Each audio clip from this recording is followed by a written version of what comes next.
Hello friends, welcome to our channel Sunita with Sunita, जहां आप सुन रहे हैं नीलोत्पल मृणाल द्वारा लिखित उपन्यास डार्क हॉर्स। अब तक के अध्याय में हमने जाना कि संतोष के कमरा मिलने की खुशी में गुरु के रूम पर पार्टी देता है, जहां वह शराब और चिकन के महत्व को जानता है। उसे ये पता चलता है कि शराब बुरा नहीं होता, बल्कि आदमी बुरा होता है। वह इस ज्ञान के ओज भरी ज्ञान के ओज स्रोत होकर एक बार भी उसका भी मन कर जाता है कि वो भी थोड़ा सा छू ले, पर नहीं, वह स्वयं पर नियंत्रण प्राप्त कर लेता है और रात भर के ठहाकों से हंसता हुआ वह वहीं सो जाता है। चलिए आगे चलते हैं, सुनते हैं चैप्टर 10, डार्क हॉर्स। चैप्टर 10। संतोष सुबह होने से पहले ही अपने कमरे पर जाकर सो गया था। बाकी लोग वहीं गुरु के कमरे पर फर्श पर लेटे हुए थे। अचानक मनोहर उठा और जल्दी जल्दी जाने को हुआ। उसे याद आया कि आज गांव से उसके चाचा आने वाले थे। 10 बजे की ट्रेन आनी थी। नई दिल्ली स्टेशन पर 8:30 बज चुके थे। मनोहर कमरे पर पहुंचकर सीधे फ्रेश हुआ, ब्रश किया और स्टेशन निकल गया। ट्रेन आने में अभी आधा घंटा विलम्ब। मनोहर ने मोबाइल पर तभी राय साहब का नंबर ढूंढ। हेलो, अरे महाराज, कहाँ हैं आप? उठ के किधर निकल दिए? राय साहब की आवाज आई। हमारे चाचा आने वाले हैं, एकदम ध्यान से उतर गया था, उन्हीं को लेने आया हूँ स्टेशन, मनोहर ने कहा। अरे, भरत जी कह रहे थे कि आज शाम इनके कमरे पर महफिल चले। नई दोस्ती की खुशी में पार्टी देना चाह रहे थे। कितने बजे आइएगा, बता दीजिए। राय साहब, आप लोग कर लीजिए, हम नहीं आ पाएंगे।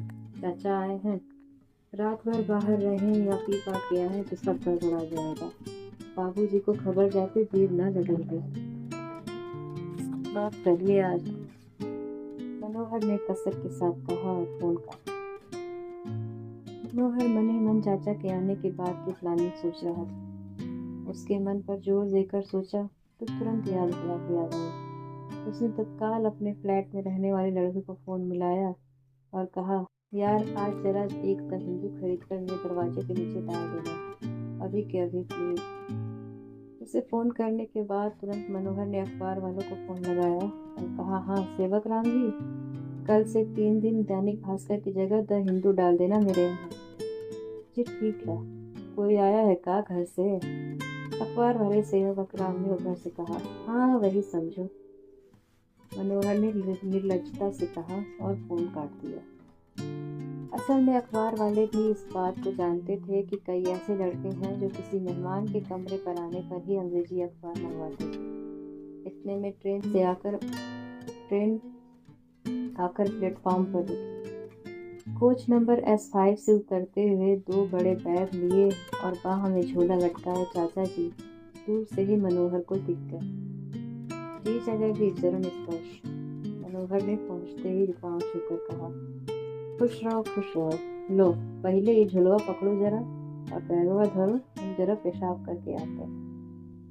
अभी तो ट्रेन से उतरे, अंदर बाथरूम नहीं कर लिए का जो यहाँ स्टेशन पर दक्षिणी ध्रुव खोज रहे हैं, मनोहर ने मन ही मन सोचा। मनोहर वहीं खड़ा चाचा का इंतजार करता रहा। पूरे 10 मिनट बाद चाचा वापस लौटे और कहा कि साला यहाँ तो जगह ही नहीं है, चलो तुम्हारे डेरा पर ही चलेंगे। चाचा ने झोला उठाते हुए कहा, चाचा ट्रेनवा में काहे नहीं कर लिए? मनोहर ने पूछा। छी छी, ट्रेनवा में बाथरूम जाने लायक है का? कैसे घुसता है लोग उसमें? अरे तुमको का बताएं, हम तो मोतिहारी में ही दाबी हुए हैं। अब इतना बात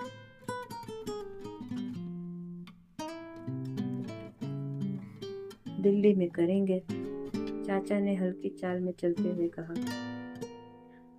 चाचा का भारी भरकम झोला झमटा देखकर मनोहर ने मेट्रो की जगह ऑटो से जाना बेहतर समझा। वह चाचा के जिज्ञासु स्वभाव से भी परिचित थे। मेट्रो में जाने पर टोकन से लेकर स्वतः दरवाजे के खुलने और बंद होने तक के सभी वैज्ञानिक कारण वाले सवाल वे खोद खोद कर पूछ सकते थे।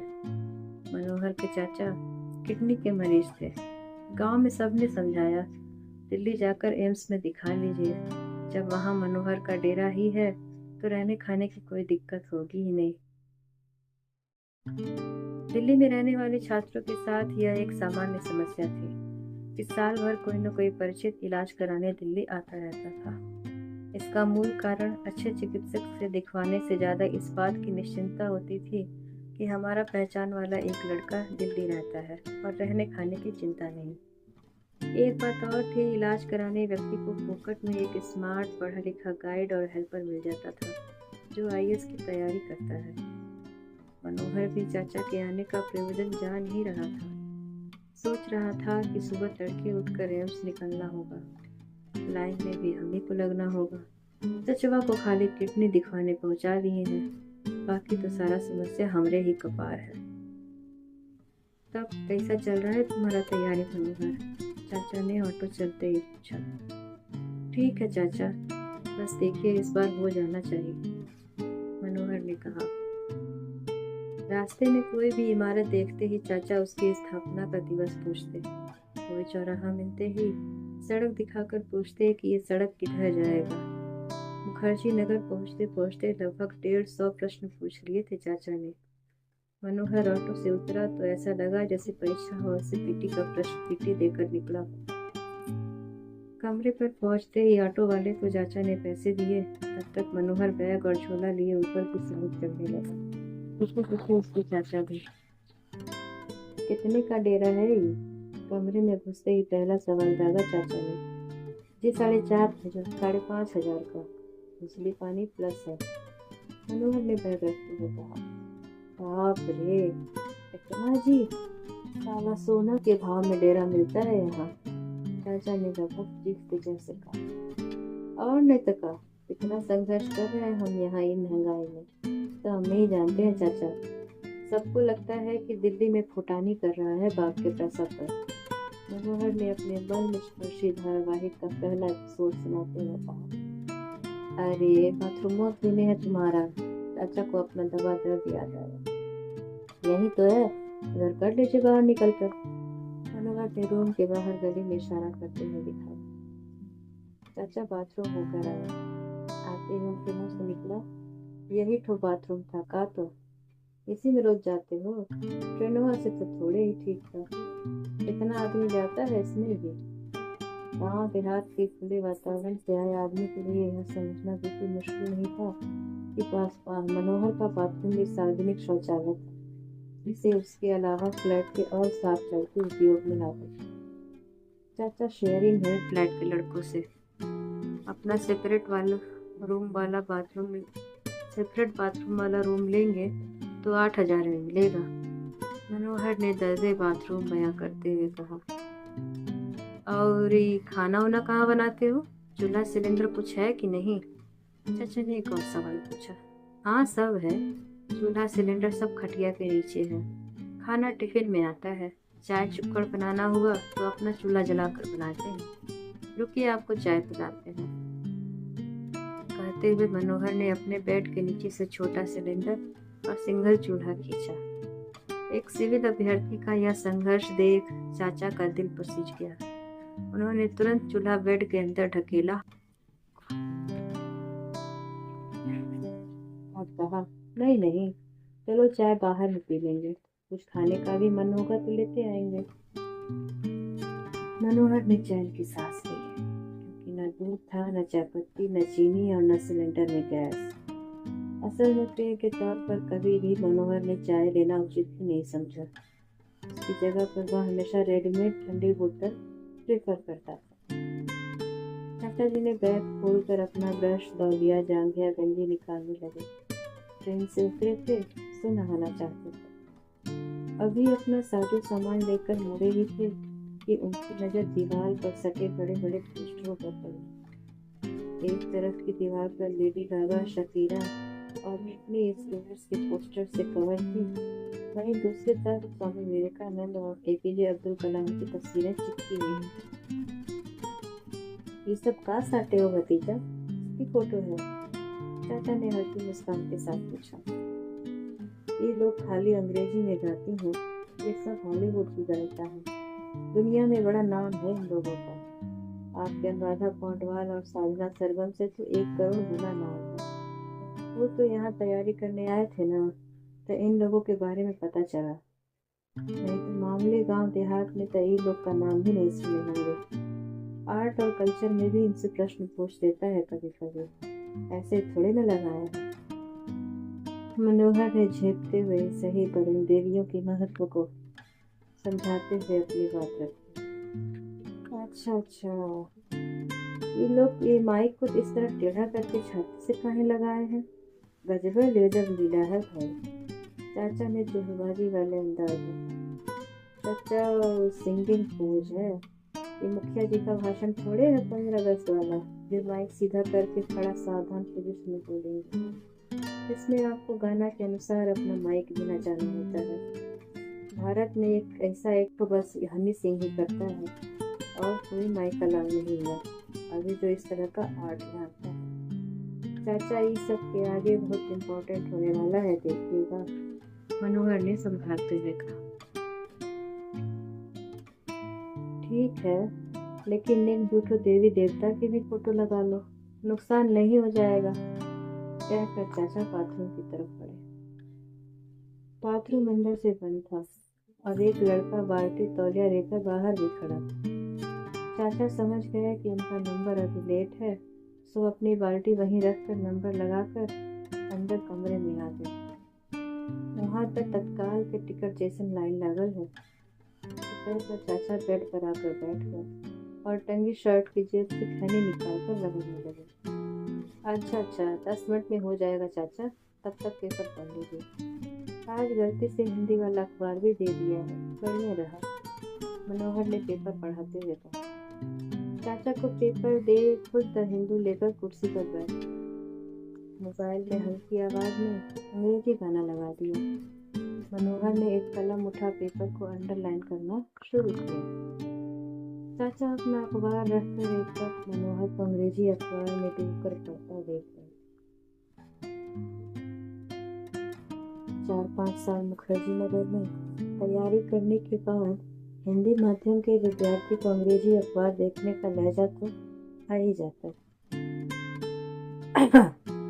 मनोहर के अखबार देखने के हाव भाव और कलम से किसी किसी वाक्य को अंडरलाइन करने की कला को देख कोई भी अंग्रेजी का प्योर विद्वान किया सकता था। मनोहर अखबार की तस्वीर देखते हुए आंखों को बड़ी बड़ी कर किसी न्यूज पर ऐसे ठहराता और वोट हिलाता मानो एक एक शब्द वह अखबार लिखने वाले से ज्यादा समझ रहा था। मनोहर के चाचा उसके इस पठन सौंदर्य पर मंत्रमुग्ध हुए जा रहे थे। नतीजा अंग्रेजी पढ़ रहा था, अंग्रेजी सुन रहा है, कोई मामूली बात थोड़े थी। सामान्य तौर पर हिंदी पट्टी के परिवार और समाज के लिए अंग्रेजी वो पतित पावन धारा थी जो हर पाप धो देती थी। अगर अंग्रेजी जानते हैं तो फिर आपका सब अच्छा बुरा इस आवरण से ढक सकता है। अंग्रेजी जानने वाला वहाँ सियारों के बीच लकड़बग्घे की तरह होता है। गांव से बाहर पढ़ने जाने वाले बच्चे की योग्यता भी बस इसी बात से मापी जाती थी कि इसने अंग्रेजी कितनी जानी। आईएएस की तैयारी करने वाले अभ्यर्थियों के अभिभावकों को भी यह लालसा सदा बनी रहती थी कि बच्चा जब कलेक्टर बने पर अंग्रेजी में बोले तो बढ़िया कलेक्टर बनेगा। मनोहर वैसे अंग्रेजी फोबिया वाले हिंदी समाज से आया था, जहाँ अंग्रेजी भाषा नहीं बौद्धिकता और विद्वता का शिलालेख था। जिसने इसे किया वही बुद्धिमान और वही विद्वान। वह अंग्रेजी के संजीवन गुण को खूब अच्छे से जानता था, इसलिए उसने भी चाचा के आते ही उस पर अंग्रेजी गैस का ऐसा धुआं छोड़ा था कि अगर कुछ ऊंच नीच देख भी लें तो भी अंग्रेजी की नशे में बाबूजी को सुनाने के लिए तैयार न रहे। मनोहर ने इन्हीं सब बातों को ध्यान में रखकर पूरा इंग्लिश माहौल बना रखा था कमरे में। एक तो वह अपने चाचा के हर टॉपिक पर पूछे गए यश प्रश्नों से परेशान था। वह सोच रहा था कि काश इनकी किडनी की जगह इनका हार्ट खराब होता और सौभाग्य से फेल हो जाता। कम से कम प्रश्नों के इस अतिरिक्त सिलेबस से तो मुक्ति मिलती। हालांकि उसका अंग्रेजी कम काम कर गया। तक सवाल पर सवाल दागने वाले चाचा अब इस इंग्लिशिया माहौल में चुपचाप खटिया पर बेंच की तरह बैठ गए। वे लगातार बस मनोहर को निहारे जा रहे थे। नहाना भूल गए। मनोहर को चाचा की मनस्थिति का पूरा भान था। अब वह खेल पृष्ठ का पन्ना देख रहा था। आखिरी पन्ना बदलने के बाद अखबार को बीच में रखा। चाचा की ओर पलटते हुए कहा, चलिए चाचा, बाथरूम खाली हो गया होगा, आ लीजिए। हाँ चलो। अच्छा, इंग्लिश तो तुम्हारा बहुत बढ़िया हो गया है। हाँ, यहाँ की पढ़ाई लिखाई में तो होना ही है। मनोहर अब समझ चुका था कि उसका इंग्लिश इंतजार गायब हो चुका है और अब चाचा थोड़े शांत ही रहेंगे। चाचा नहा कर आए और अब बाहर घूमने की इच्छा व्यक्त की। मनोहर जानता था कि अभी 3 दिन उसे चैन नहीं मिलने वाला। उसने विस्तार से बताया कि दिन भर में उसे 3 क्लास के अलावा एक टेस्ट की स्पेशल क्लास भी देनी पड़ती, लेकिन वे चिंता न करे, वह उनके लिए सारी कक्षाएं छोड़ देगा। वह अपनी कीमती समय तत्काल चाचा के लिए देगा। इस तरह उसने एक भारी भरकम नैतिक बोझ चाचा के माथे पर रख दिया। ऐसा है मनोहर बाबू, तुम अपना समय न खराब करो। कल सुझाना है भूरे भूरे, आज तुम अपना क्लास कर लो, हम यहीं रहते हैं रूम पर, अपना पढ़ाई मत बर्बाद करो। चाचा ने बाल झाड़ते हुए कहा। मनोहर का हर दांव सही बैठ रहा था। मनोहर ने तुरंत टिफिन वाले को फोन कर एक एक्स्ट्रा टिफिन लाने को कहा और एक कॉपी और 2 किताब हाथ में लिए चाचा के पांव छू क्लास की ओर निकल पड़ा, जो उसे दिन भर किसी मित्र के कमरे पर ही करनी थी। जाते जाते उसने चाचा को ताला चाबी देते हुए समझा दिया कि अगर थोड़ा बहुत घूमने फिरने का मन करे, ताला लगाकर सड़क पर घूम आए। उसे आने में रात के 7-8 बज जाए। आज के लिए बस इतना ही। मिलते हैं अगले अध्याय में। नमस्कार।